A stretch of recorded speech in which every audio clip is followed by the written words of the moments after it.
Hello children, welcome to the online world of knowledge. स्वागत है आप सभी का ज्ञान की इस दुनिया में।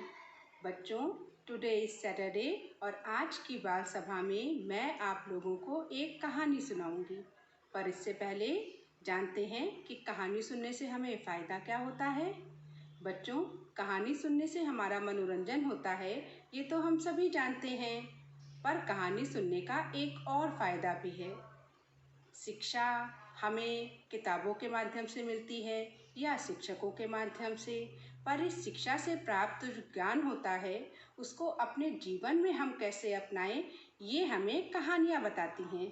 कहानियों में किसी व्यक्ति के निर्णयों से हमें सीख मिलती है, उसके परिस्थितियों से हमें प्रेरणा और सबक मिलता है। पिछली कहानी में हमने उत्तर भारत की सैर की थी। आज की इस कहानी में हम दक्षिण भारत की सैर करते हैं। उत्तर भारत में जिस समय सल्तनत काल का पतन हो रहा था और मुगल सत्ता अपनी स्थापना के लिए संघर्ष कर रही थी, उस समय दक्षिण में विजयनगर का महान साम्राज्य स्थापित था। राजा कृष्णदेव राय के संरक्षण में विजयनगर अपनी सांस्कृतिक, राजनैतिक एवं आर्थिक गतिविधियों के चरम पर था। राजा कृष्णदेव राय ने प्राचीन कालीन महान शासक राजा चंद्रगुप्त विक्रमादित्य के दरबार में उपस्थित 9 रत्नों से प्रेरणा लेकर अपने दरबार में भी 8 विद्वानों की एक सभा स्थापित की थी, जिसको हम अष्टदिग्गज कहते हैं।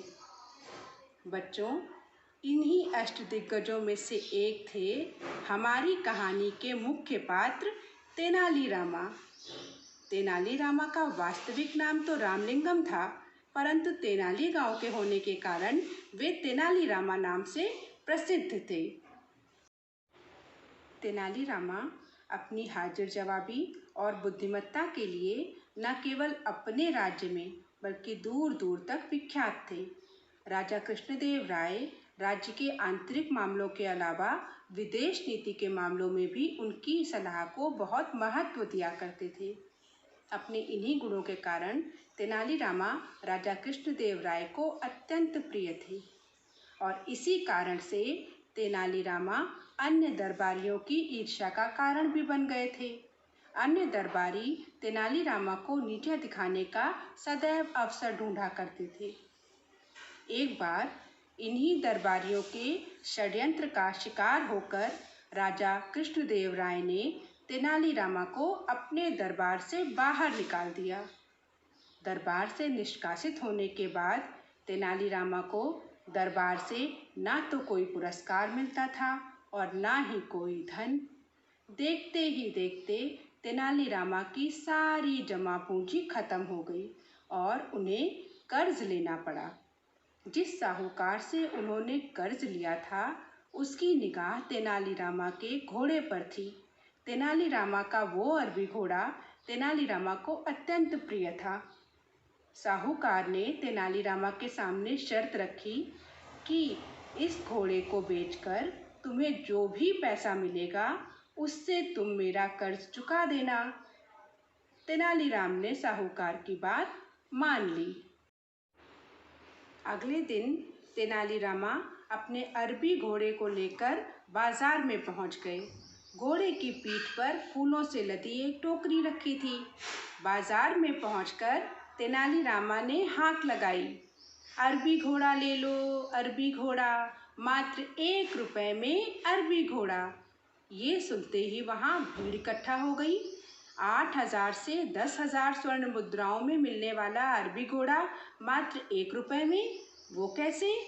तेनालीराम ने बताया, भाई अरबी घोड़ा तो 1 रुपए में ही है, लेकिन अरबी घोड़ा उसी को मिलेगा जो ये फूलों से लदी हुई टोकरी खरीदेगा, और फूलों से लदी हुई इस टोकरी की कीमत 5,000 स्वर्ण मुद्राएं हैं।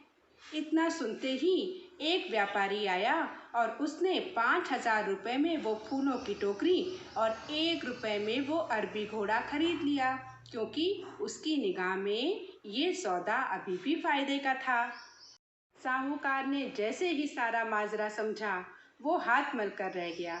तेनालीराम ने घोड़े को बेचने से मिला हुआ 1 रुपया साहूकार के हाथ में दिया और 5,000 स्वर्ण मुद्राएं लेकर वहां से चलते बने। उन्होंने वो सारी स्वर्ण मुद्राएं उन लोगों में बांट दी जो साहूकार के सताए हुए थे।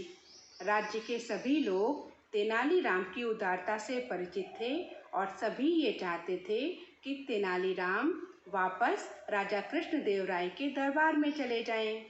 लेकिन कैसे? राजा तो अभी भी तेनालीराम से उतने ही रुष्ट थे।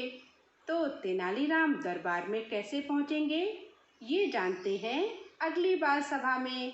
तब तक के लिए स्वस्थ रहिए, प्रसन्न रहिए। Stay healthy, stay happy.